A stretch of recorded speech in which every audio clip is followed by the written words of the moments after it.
మనం ఈరోజు తేలికపాటి వస్తువులు అంటే గాల్లో ఎగిరేవి గాల్లో ఎగరనివి వాటి కోసం చెప్తానే.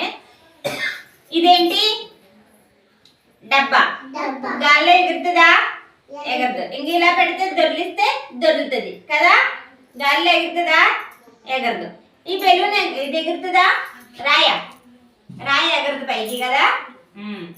ఎందుకు ఎగరదు? బరువుగా ఉంటది కాబట్టి. అలాగే ఈ దూది ఉంది కదా, దూది పైకి ఎగురుతుంది కదా. దూది ఎగురుతుందా? ఎగురుతుంది, తేలిగ్గానే ఉంటది అనుకో. అలాగే కాగితం ఉందనుకో, పేపర్ ఎగురుతుందా గాలికి? పేపర్ ఎగురుతుంది గాలికి, ఇంకో తేలిగ్గా ఉంటది కాబట్టి. ఈ థర్మాకోల్ షీట్ ఉన్నాయి కదా, చూడండి.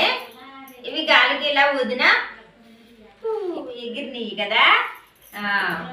ఎందుకు ఎగిరినాయి? తేలిగ్గా ఉంటాయి కాబట్టి. ఈ బెలూన్ ఉందా, పైకి ఎగురుతుంది. ఎందువల్ల ఎగురుతుంది?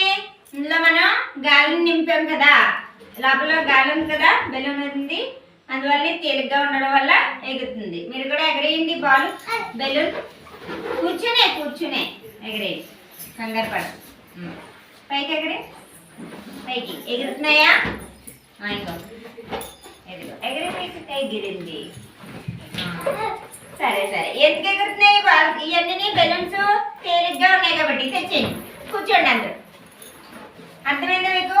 తేలికగా ఉన్న వస్తువులన్నీ కూడా గాల్లో పైకి ఎగురుతాయి, బరువుగా ఉంటే ఎగరవు కదా.